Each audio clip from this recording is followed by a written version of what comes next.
உமக்கு மேல் ஒருவரும் இல்லையே, எல்லோருக்கும் மேலாக உயர்ந்தவர், உமக்கு மேல் ஒருவரும் இல்லையே.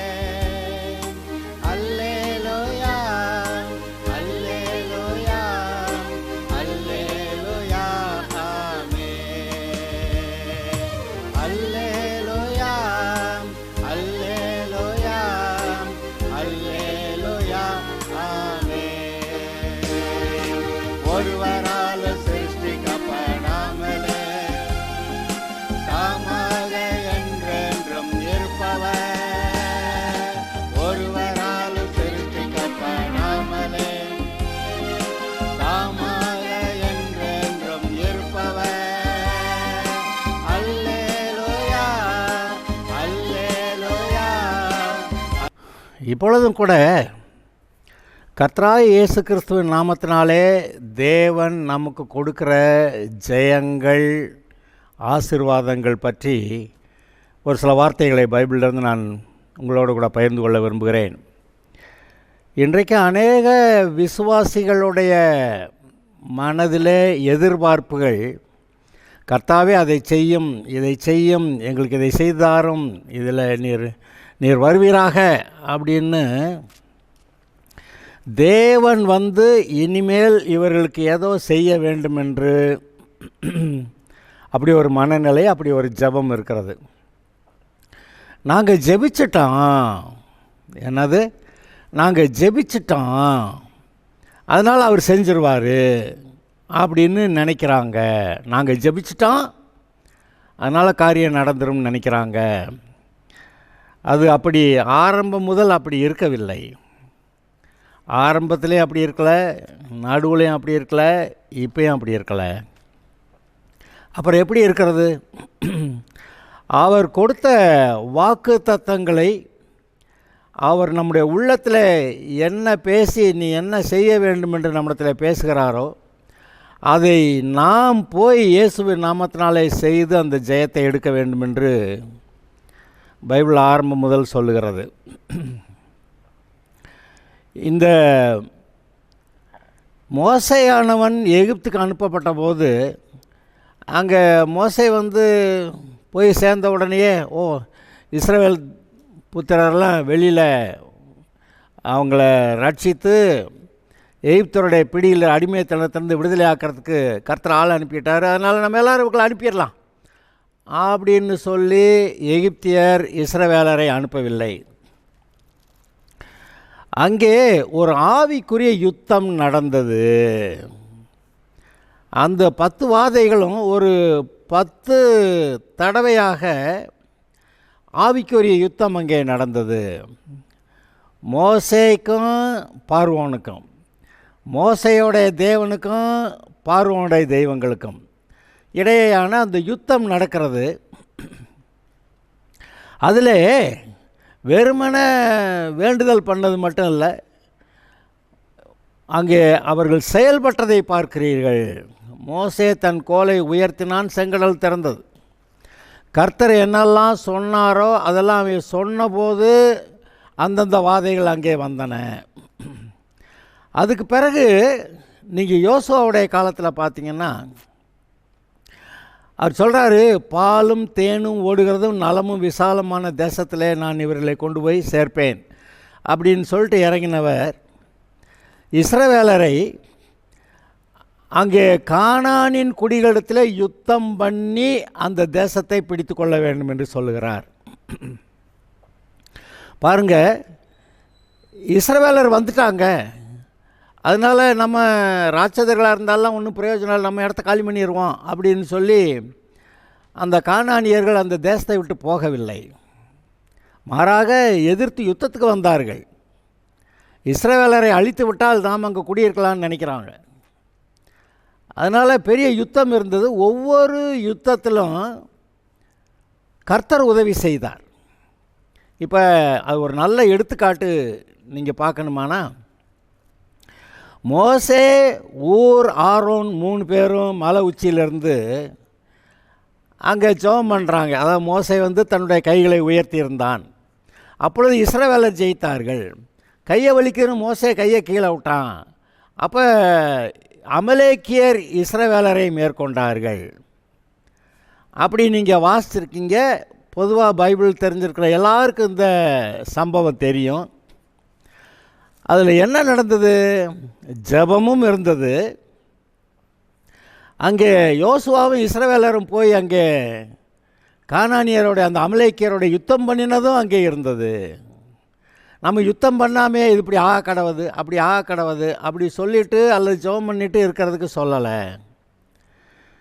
நீங்கள் வாசிச்சிங்கன்னா யாக்கோபு நிருபத்தில் ஒரு முக்கியமான விஷயத்தை நாம் கவனிக்கணும். விசுவாசம் உள்ள ஜெபம் பிணியாளியை ரட்சிக்கும், ரைட்டு. ஆனால் விசுவாசம் இல்லைன்னா எப்படி போட்டு கிரியை இல்லாத விசுவாசம், கிரியை இல்லாத விசுவாசம் செத்தது.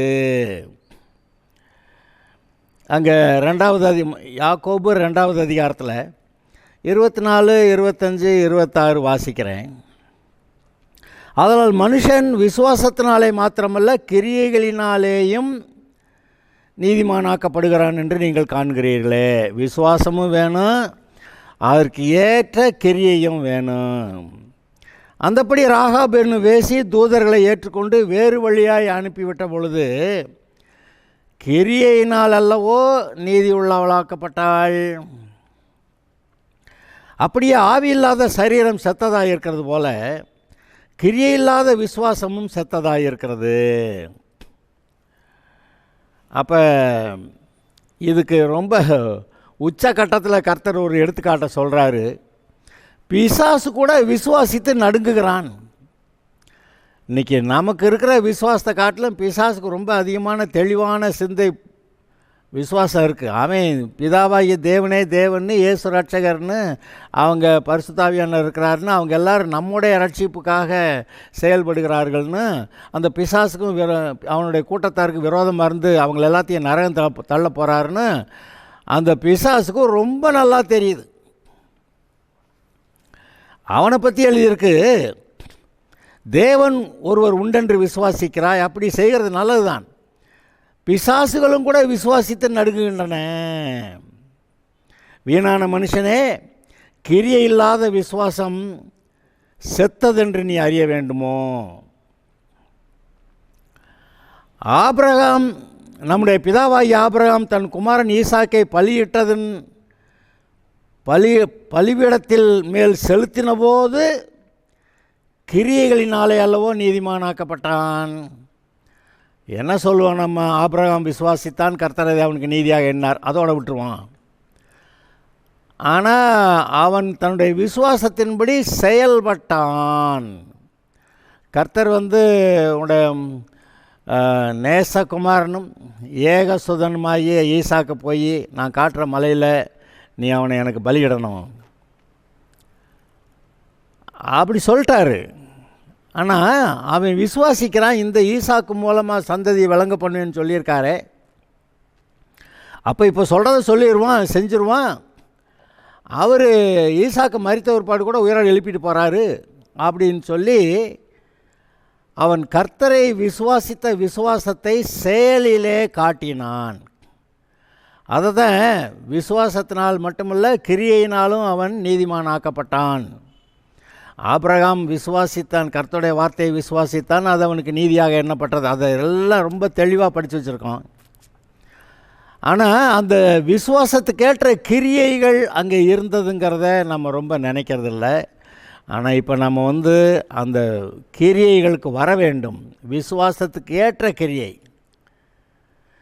அந்த கிரியைகளை நான் வர வேண்டும் என்று பைபிள் சொல்லுகிறது.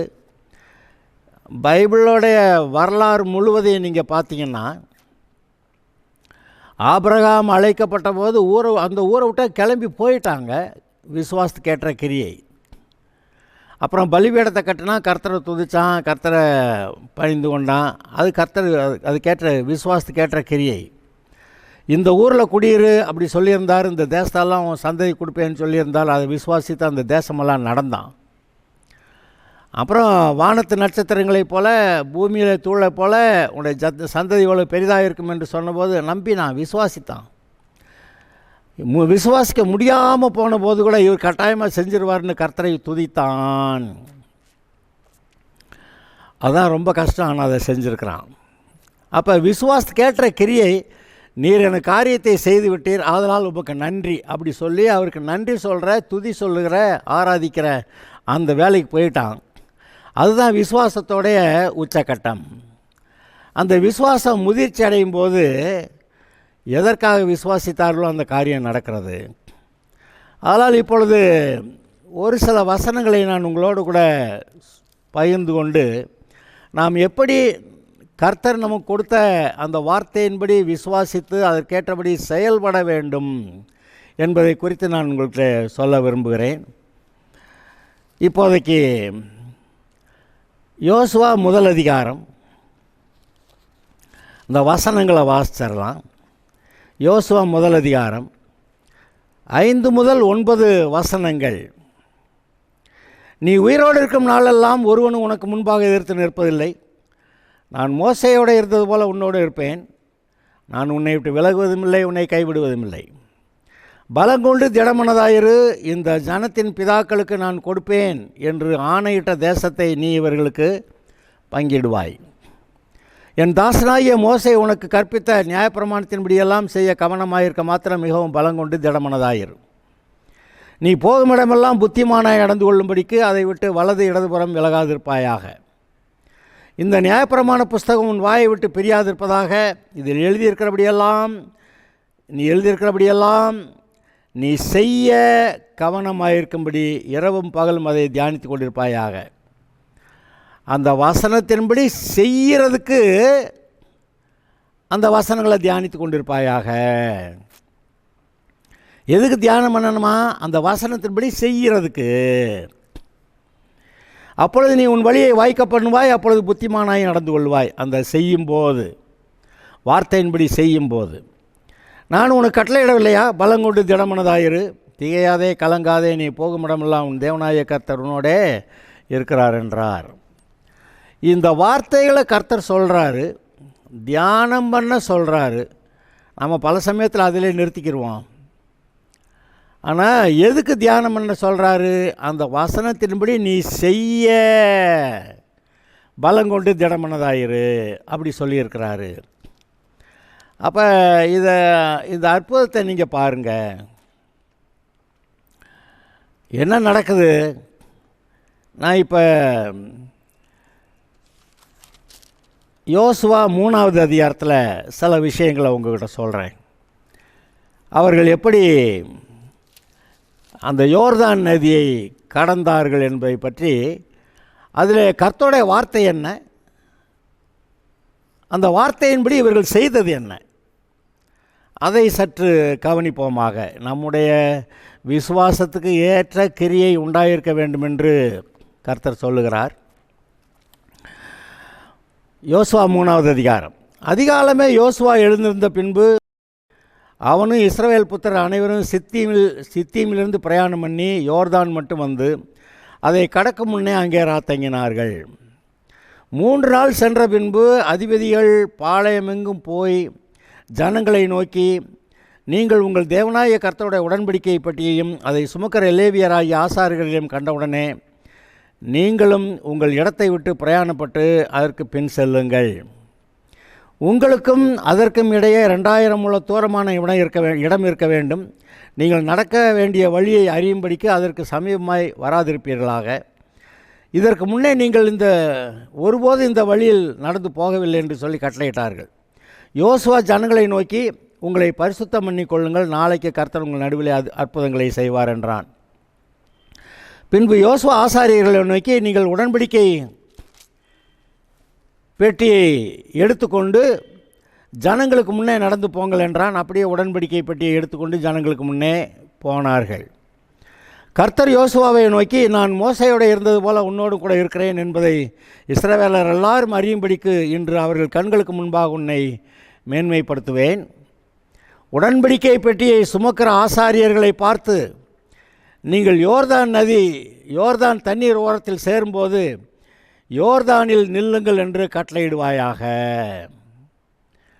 யோசுவா இஸ்ரவேல் புத்திரரை நோக்கி, நீங்கள் இங்கே சேர்ந்து உங்கள் தேவனாகிய கர்த்தருடைய வார்த்தையை கேளுங்கள். பின்பு யோசுவா ஜீவனுள்ள தேவன் உங்கள் நடுவே இருக்கிறார் என்பதையும், அவர் கானானியரையும் ஏத்தியரையும் ஏவியரையும் பெரிசியரையும் கிர்காசியரையும் எமோரியரையும் எபூசியரையும் உங்களுக்கு முன்பாக துரத்தி விடுவார் என்பதை நீங்கள் அறிந்து கொள்வதற்கு அடையாளமாக, அங்கே இருக்க இஸ்ரவேல் தேசத்தில் அந்த கானான் குடிகள் எல்லாத்தையும் நீங்கள் துரத்தி விட்டுருவீங்கிறதுக்கு அடையாளமாக, இதோ சர்வ பூமிக்கு ஆண்டவராக இருக்கிற உடன்படிக்கை பற்றி உங்களுக்கு முன்னே யோர்தானில் போகிறது. இப்பொழுதும் இஸ்ரவேல் கோத்திரங்களில் 12 பேரை உங்கள் கோத்திரத்துக்கு ஒவ்வொருவராக பிரித்தெடுங்கள். சம்பவிப்பது என்னவென்றால், சர்வ பூமிக்கு ஆண்டவராகிய கர்த்தரின் பட்டியை சுமக்கிற ஆசாரிகளின் உள்ளங்கால்கள் யோர்தான் நதியில் பட்ட மாத்திரத்திலே மேலே இருந்து ஓடி வருகிற யோர்தானின் தண்ணீர் ஓடாமல் ஒரு குவியலாக நிற்கும் என்றான். ஜனங்கள் யோர்தானை கடந்து போக தங்கள் கூடாரங்களிலிருந்து புறப்பட்டார்கள். ஆசாரிகள் உடன்படிக்கை பட்டியை ஜனங்களுக்கு முன்பே சுமந்து கொண்டு போய் யோர்தான் மட்டும் வந்தார்கள். யோர்தான் அறுப்பு காலம் முழுவதும் கரை புரண்டு ஓடும். பெட்டியை சுமக்கிற ஆசாரியர்களின் கால்கள் தண்ணீரின் ஓரத்திலே பட்ட உடனே மேலே இருந்து ஓடி வருகிற தண்ணீர் நின்று சார்தானுக்கு அடுத்த ஆதாம் என்னும் ஊர் வரைக்கும் ஒரு குவியலாக குவிந்தது. உப்பு கடல் என்னும் சமனான வெளியின் கடலுக்கு ஓடி வருகிற தண்ணீர் பிரிந்து ஓடிற்று. அப்பொழுது ஜனங்கள் எரியோவுக்கு எதிரே கடந்து போனார்கள். சகல ஜனங்களும் யோர்தான் நதியை கடந்து தீர்மளவும் கர்த்தருடைய உடன்படிக்கையை பற்றியை சுமக்கிற ஆசாரியர்கள் யோர்தானின் நடுவிலே தண்ணீர் இல்லாத தரையிலே காலூன்றி நிற்கும்போது இஸ்ரவேலர் எல்லாரும் தண்ணீரற்ற உலர்ந்த தரை வழியாய் கடந்து போனார்கள். இதை கொஞ்சம் கவனிக்கலாம். கர்த்தர் சொல்கிறாரு, இன்றைக்கு நீங்கள் உங்களை பரிசுத்தம் பண்ணிக்கொள்ளுங்கள். இன்றைக்கி நமக்கு சொல்கிற மாதிரி தெரியுது. இன்றைக்கு நீங்கள் உங்களை பரிசுத்தம் பண்ணிக்கொள்ளுங்கள், நாளைக்கு கர்த்தருடைய அற்புதத்தை பார்ப்பீர்கள். யோசுவாட்ட கர்த்தர் சொன்னதை யோசுவா ஜனங்களுக்கு சொல்லியிருக்கான். இன்றைக்கு உங்களை பரிசுத்தம் பண்ணிக்கொள்ளுங்கள், நாளைக்கு கர்த்தருடைய அற்புதத்தை காண்பீர்கள். அது அப்போ இஸ்ரவேலர் தங்களை பரிசுத்தம் பண்ணிக்கொள்கிற ஒன்று அங்கே இருந்தது. அதை செய்திருக்கிறார்கள். அதை செய்யாமையே இது அற்புதம் நடக்கணும்னு கேட்டால் அது சரிப்படாது. அங்கே ஆகான் என்பவன் ஆயி பட்டணத்தை போய் பிடிக்க போகிறதுக்கு முன்னாடி இவன் அந்த இதெல்லாம் எடுத்துக்கொள்ளக்கூடாதோ அதெல்லாம் போய் எடுத்துக்கிட்டதுனால அந்த பாபிலோனிய சால்வை பொன் பாலம் அதெல்லாம் எடுக்க வேண்டான்னு சொல்லியிருந்தார் கர்த்தர். ஆனால் இவன் எடுத்து தனியாக ஒழிச்சு வச்சதுனால அங்கே ஒரு சாபம் வந்தது. ஆயி பட்டணத்தை ஜெயிக்க வேண்டிய இஸ்ரவேலர் தோற்று ஓடிக்கிட்டு இருக்கிறாங்க. அப்போ கர்த்தருடைய வார்த்தையின்படி செய்கிறது எவ்வளவு முக்கியம் என்று பாருங்கள். இப்போ இங்கே நீங்கள் உங்களை பரிசுத்தம் பண்ணிக்கொள்ளுங்கள், இன்றைக்கு பரிசுத்தம் பண்ணிக்கொள்ளுங்கள், கர்த்தர் நாளைக்கு உங்களுடைய முன்பாக அற்புதத்தை செய்வார்னு யோசுவா ஜனங்களுக்கு சொல்லியிருக்கிறான். அது நடந்துருச்சு. அடுத்து யோசுவாவுக்கு ஒரு இன்ஸ்ட்ரக்ஷன் என்ன செய்யணும்னு சொல்கிறாரு. இந்த பார், கர்த்தருடைய பெட்டியை ஆசாரியர்கள் சுமந்து கொண்டு வரணும். அங்கே யோர்தான் தண்ணீர்கள் ஓரத்தில் அவங்க கால் பட்ட உடனே அந்த ஓடி வருகிற யோர்தான் நதி பின்னிட்டு திரும்பி சார்தானுக்கு அடுத்த ஆதாம் ஊர் வரைக்கும் திரும்பி போகும் அப்படின்னு சொல்கிறாரு. அப்புறம் கர்த்தருடைய பெட்டிக்கும் ஜனங்களுக்கும் இடையில் 2000 முழ தூரம் இருக்கணும். அதுதான் கர்த்தருடைய பெட்டி போய் வழிகாட்டும்ன்றார். அப்போ கர்த்தருடைய பெட்டியை தூக்கிட்டு இஸ்ரவேலர் வர்றாங்க, அந்த அந்த ஆசாரியர்கள் வர்றாங்க. நீங்கள் யோர்தானில் இறங்கி அந்த தண்ணீர் பின்னிட்டு போனதுனால நீங்கள் போய் யோர்தான் நடுவில் நில்லுங்க, கர்த்தருடைய பெட்டியை சுமந்துக்கிட்டு நில்லுங்க அப்படின்னு கர்த்தர் சொல்கிறாரு. யோசுவா அதை சொல்கிறான். கர்த்தருடைய பெட்டியை சுமந்து கொண்டு வருகிற அந்த ஆசாரியர்களுடைய கால்கள் யோர்தான் நதியில் அந்த ஓரத்தில் தண்ணீரில் பட்ட மாத்திரத்தில் யோர்தான் மரண யோர்தான் அந்த காலகட்டங்களில் கரை புரண்டு ஓடுகிறதா இருந்தது, அப்படி எழுதியிருக்கு. அந்த யோர்தான் நதி பின்னிட்டு திரும்பியது. செங்கடல் இஸ்ரவேலர் செங்கடலை கடந்து போகிற போது 2 பக்கத்திலும் இஸ்ரவேலருக்கு பெரிய மதில் போல அந்த செங்கடல் தண்ணீர் நின்றது. மோசே கர்த்தர் சொன்ன வார்த்தையின்படி செஞ்சான். உன் கோலை உயர்த்தி செங்கடலை திறந்து விடு. ஆமாம், என் கோலை உயர்த்தினா இது நடந்துருமாக்கும் அப்படின்னு நான் சொல்லலை. கோலை உயர்த்தினால் செங்கடல் திறக்கும். அதை விசுவாசித்தான், கோலை உயர்த்தினா செங்கடல் திறந்தது.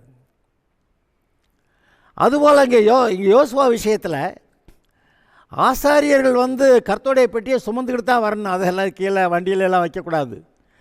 வண்டியில் வச்சு எடுத்துகிட்டு கடைசிக்கு அங்கே அதை கீழே விழுவ போதுன்னு அதை பிடிக்க போன ஊசாங்கிற ஒருத்தன், அவனு லேவியன் தான். அவன் வீட்டில் தான் அந்த கர்த்தருடைய பெட்டி இருந்துச்சு. ஆனால் அவனை அடிச்சுவிட்டார். தாவீதுக்காக பயம் பிடிச்சிருச்சு. ஐயையோ, கர்த்தருடைய பெட்டி நம்ம வீட்டுக்கு வந்தால் நமக்கு என்ன ஆகுமோ அப்படின்னு அங்கே தான் இருக்குன்னு விட்டு வந்துட்டான். அது கர்த்தருடைய பெட்டி சுமக்கப்பட வேண்டும். ஆசாரியர்கள் கர்த்தருடைய பெட்டியை சுமந்து கொண்டு வந்தார்கள். யோசுவா சொல்கிறான், யோர்தானை கிட்டி சேருங்கள், உங்களுடைய பாதங்கள் யோர்தான் நதி தண்ணீரில் படும்போது யோர்தான் நதி பின்னிட்டு திரும்பி போகும். செங்கடல் 2 பக்கம் மதிலாக இருந்துச்சு. இங்கே யோர்தான் நதி பின்னிட்டு திரும்பிடுச்சு. ஒரு பக்கத்தில் தண்ணியே இல்லை, இந்த பக்கத்தில் தண்ணீர் திரும்பி போய்கிட்டு இருக்குது. எங்கே போகுதுடான்னு பார்த்தா சார்தானுக்கு அடுத்த ஆதாம் ஊர் வரைக்கும் ஒரு குவியலாக குவிந்தது. பெரிய அப்படியே டேம் கட்டினா, இப்போல்லாம் டேம் கட்டினா இந்த லிபியாலெல்லாம் ஒரு டேம் உடஞ்சி வச்சு எவ்வளவோ தண்ணீர் வேணான்னு மட்டும் அங்கே 5000 10,000 பேர் 20,000 பேர் செத்து போயிட்டாங்க அப்படின்லாம் சொல்கிறாங்க. ஒரு டேம் உடஞ்சி வச்சுங்க. இவங்க நல்லா கட்டின டேம் தான். நல்லா கட்டின டேம் இவ்வளோ காலமும் நல்லா இருந்துச்சு. ஆனால் திடீர்னு உடச்சிக்கிச்சு. டேம் உடச்சோன்னா அவ்வளோ தண்ணியும் போய் நிறைய பேர் 2-3 ஊர்களை காணாமல் அதெல்லாம் அவங்கெல்லாம் கடலுக்குள்ளே போயிட்டாங்க. மொத்தமாக கடலுக்குள்ளே போயிட்டாங்கன்னு சொல்கிறாங்க. இங்கே கண்ணுக்கு தெரியாத ஒரு சுவர். யோசுவாவுடைய கட்டளையின்படி இந்த ஆசாரியர்கள் கர்த்தருடைய பெட்டியை சுமந்து கொண்டு தண்ணீரில் இறங்குகிறார்கள். யோர்தான் பின்னிட்டு திரும்புகிறது. அங்கே முன்னால் யோர்தான் நதி தண்ணீர் ஓடவில்லை. ஆசாரியர்கள் முன்னேறி யோர்தான் நதியின் நடுவிலே போய் நிற்கிறார்கள். நடுவில் நிற்கிறாங்க. ஒரு சைடு பார்த்தா தண்ணீர் உயர்ந்துக்கிட்டே இருக்குது. தண்ணீர் உயர்ந்துக்கிட்டே இருக்குது. எது வரைக்கும் உயர்ந்து பின்னிட்டு போகுதுன்னு பார்த்தா அங்கே ஆதாம்னு ஒரு ஊர் இருந்துச்சு. பூமியில் இருக்க எல்லா பிரச்சனைக்கும் காரணகர்த்தா யார்? முதல் பாவத்தை செஞ்சது யார்? அதனால் மரணம் யார் மூலமாக உண்டாச்சு? அந்த ஆதாமன் பாவத்தினால தானே. இப்போ மரணம் யோர்தான். பாவத்தினால் உண்டாகின மரணம், பாவத்தின் சம்பளம் மரணம். அந்த மரண யோர்தான் பின்னிட்டு திரும்புகிறது. கர்த்தருடைய பெட்டியை பிடித்திருக்கிற அந்த ஆசாரியர்கள் அங்கே யோர்தான் நதியில் நின்றபோது தண்ணீர் பின்னிட்டு திரும்பி பெரிய குவியலாயின்னா நீங்கள் எப்படி பெரிய ஒரு டேம் தண்ணி உயர்ந்துக்கிட்டே இருக்குது. உயர்ந்து போய்கிட்டே பார்த்தா பின்னாடி அது அந்த ஆதாம்ங்கிற ஊர் வரைக்கும் தண்ணி அப்படி தேங்கி அப்படியே பின்னாடி போய்கிட்டே இருக்குது. இந்த ஜீவன் வந்தபோது மரணம் பின்னிட்டு திரும்பி ஆதாம் ஊர் வரைக்கும் போயிட்டு. இது ஏதோ விளையாட்டு காரியம் இல்லை. அதுக்கு பேரே ஆதாம்னு ஒரு ஊர் பேர் வச்சுருந்துருக்கிறான். அது பாருங்கள், கர்த்தருடைய செயல்களின்படி கடைசிக்கு இந்த மரண யோர்தான் மரணம் பின்னிட்டு திரும்பி ஆதாம் வரைக்கும் போகுது.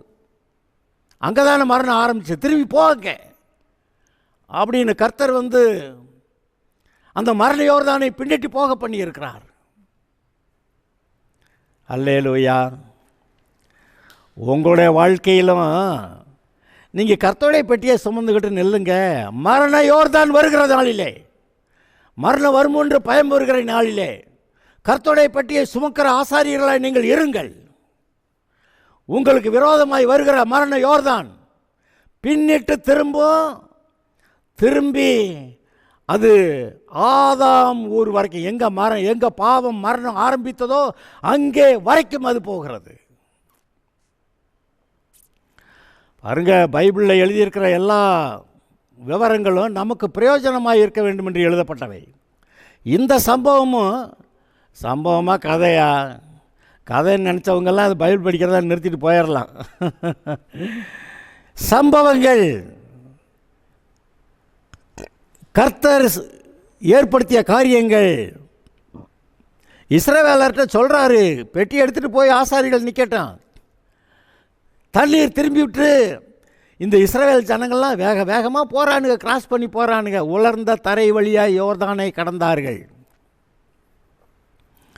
அவன் ஆடு மாடு கோழி வாத்து எல்லாத்தையும் ஓட்டிக்கிட்டு வந்திருப்பான், கையில் இருந்ததெல்லாம். சீக்கிரம் போடா, சிலர் சொல்லுவாங்க, சீக்கிரம் போங்கடா. அந்த ஆசாரிகள் கூட நினச்சிருக்கலாம், இன்னும் எவ்வளோ நேரம் நிற்கணும், தண்ணி அது வாட்டுக்கு இடிஞ்சு வந்துட போகுது. அப்படியெல்லாம் நினைப்பு வரலாம், வராதுன்னு நான் நினைக்கல, வந்திருக்கும். ஆனால் கர்த்தர் சொன்ன வார்த்தையின்படி நிற்கும்னு சொல்லி அவங்க நம்பினதுனால அப்படியே தண்ணீர் நின்றுச்சு. நீங்களும் நானும் அப்படி தான் நம்பணும். நம்ம கூட இருக்கிறாரு. மரண யோர்தான் பின்னிட்டு போகும், அது ஆரம்பித்த இடத்துக்கே போகும். மரண யோர்தானுக்கு என்னிடத்தில் அதிகாரம் இல்லை, மரணத்துக்கு என்னிடத்தில் இல்லை, வியாதிக்கு என்னிடத்தில் அதிகாரம் இல்லை. நான் கர்த்தருடைய ஆளுகையில் இருக்கிறேன். கர்த்தருடைய ஆளுகை, அதிகாரம், சட்டத்திட்டங்களின்படி நான் இருக்கிறேன். கர்த்தருடைய அபிஷேகம் என் மேல் இருக்கிறது. நான் கர்த்தரிடத்திலே வந்து விட்டேன். ஆதலால் பிசாசுடைய ராஜ்யம், பிசாசுடைய வல்லமை, வியாதி, தரித்திரம் இவைகளுக்கு என்னிடத்தில் இடமில்லை, அவைகளுக்கு என்னிடத்தில் இடமில்லை. நான் கர்த்தரிடத்திலே வந்து விட்டேன். இரத்த கோட்டைக்குள்ளே நான் நுழைந்து விட்டேன்னு பாடுவோமே, அங்கே நுழைஞ்சாச்சு, பாதுகாப்புக்குள்ளே வந்தாச்சு. கர்த்தரை உயிரோடு இருந்து கர்த்தரை விசுவாசிக்கிறவன் எவனும் மரிக்காமலும் இருப்பான் அப்படின்னு இயேசு சொன்னாரா, சொல்லலையா? இல்லை செத்தவர்பாடு ஒரு நாளில் உயிரோடு எழுப்புவாராம். அதெல்லாம் உண்மைதான், யார் இல்லை என்னது. ஆனால் உயிரோடு இருந்து விசுவாசிக்கிறவன் எவனும் மரிக்காமலும் இருப்பான் அப்படின்னு இயேசு தானே லாசரு உயிரோடு எழுப்பின அந்த சம்பவத்தில் அங்கே இடையில சொல்கிறாரு. நீ விசுவாசித்தால் தேவனுடைய மகிமையை காண்பாய், நீ விசுவாசித்தால் தேவனுடைய மகிமையை காண்பாய். நீங்கள் விசுவாசித்தால் இப்பொழுது தேவனுடைய மகிமை இப்பொழுது காணலாம். உங்களுடைய வாழ்க்கையிலே அந்த பிசாசு தோற்று போகிறதை, அந்த வியாதி மறைகிறதை, அது எதிர்த்துகள் அவன் ஓடி போவான் என்று சொல்றபடி அந்த பிசாசு ஓடுகிறதை உங்களுடைய மனக்கண்களில் நீங்கள் பாருங்கள். அந்த வியாதி மறைகிறதை பாருங்கள், பிசாசு ஓடுகிறதை பாருங்கள். அதுதான் விசுவாசம். அந்த விசுவாசத்தை செயல்படுத்துங்கள், ஸ்தோத்திரம் பண்ணுங்கள். பிசாசு ஓடுறான், வியாதி மறைது, அல்லேலூயா சொல்லுங்க. அங்கே ஆபிரகாம் அப்படி தான் செஞ்சான். தன்னுடைய சரீரம் செத்ததாக இருக்கிறது, ஆபிரகாமுடைய சாராளுடைய கற்பமும் செத்ததாக இருக்கிறது. ஆனால் இவர் சொல்கிறார் பிள்ளை பிறக்கும், ஈசாக்கு பிறப்பான்னு. அவ்வளோ நாள் ரொம்ப நாளாக இழுத்துக்கிட்டு கிடஞ்சி விசுவாசம். ஆனால் கடைசியில் திடீர்னு ஒரு நாள் அவனுக்கு அல்லேலூயா, நீர் சொன்னபடி செய்கிற தேவன் அப்படின்னு சொல்லி நீர் சொல்லிவிட்டீர், அதனால் நடந்தது. நீர் சொல்லிட்டீர்னா செஞ்சுடுவீர், நீர் பொய்யுரையாத தேவன், சொன்னால் நடந்துடும் அப்படின்னு சொல்லி அல்லேலூயா. எனக்கு இப்போவே சரீரம் இப்போ செத்துருந்தாலும் சாராவுடைய கற்பை செத்துறான், எங்களுக்கு பிள்ளை கிடைக்குது, ஈசாக்கு வர்றான், என்னோட உடன்படிக்கை பண்ணவர், ஈசாக்கோட உடன்படிக்கை பண்ணுவேன்னு சொல்லி இருக்கிறீர், அப்படி ஆகிறதுன்னு சொல்லி அல்லேலூயா போட்டு ஸ்தோத்திரம் போட்டான். இன்றைக்கு கர்த்தருடைய பெட்டியை சுமக்கிறவர்களே, நான் உங்களை சொல்லுகிறேன், இந்த வார்த்தையை விசுவாசியுங்கள். யோர்தான் நதி உங்கள் மேல் புரள முடியாது. என்னென்றால் கர்த்தர் சொல்லுகிறார், அவர் உன்னோடு இருக்கிறார். நீங்கள் கர்த்தரை ஏற்றுக்கொண்டபடியால் மரண யோர்தான் பின்னிட்டு ஆதாம் ஊர் வரைக்கும், எங்கே மரணம் ஆரம்பித்ததோ அங்கே வரைக்கும் திரும்பி போகிறது. உங்களுடைய வாழ்க்கையிலும் கூட உங்களுக்கு விரோதமாக இருக்கிற மரண சக்திகள் பின்னிட்டு திரும்பி போகின்றன. உங்களுடைய சரீரத்தில் இருக்கக்கூடிய வியாதிகள் மறைகின்றன. உங்களுடைய சரீரத்தை பிடித்து கொண்டிருக்க பிசாசு விடுறான், அவன் கை எடுத்துகிட்டு போகிறான். அகன்று போ பிசாசன்னு சொல்லுங்க, எதிர்த்து நில்லுங்கள், அப்பொழுது உங்களை விட்டு ஓடி போவான் என்று எழுதியிருக்கிறது. தேவனுக்கு கீழ்ப்படிந்திருங்கள், பிசாசுக்கு எதிர்த்து நில்லுங்கள், அப்பொழுது அவன் உங்களை விட்டு ஓடி போவான். துண்டக்கானான் துணியக்கானான் ஓடி போவான் அப்படின்னு ஒருத்தர் சொல்லுவார். எஸ், கர்த்தருடைய வார்த்தை சத்தியம். உங்கள் மேல் இருக்க வியாதி, பிசாசுடைய வல்லமை முறிகிறது. கர்த்தர் உங்களோடு இருக்கிறார், உங்களுக்கு ஜெயம் கொடுக்கிறார். ஜெயத்தை உங்களுடைய கண்களிலே பாருங்கள், ஏற்றுக்கொள்ளுங்கள், ஸ்தோத்திரம் சொல்லுங்கள், விடுதலை அடைந்தீர்கள். Okay, God bless you.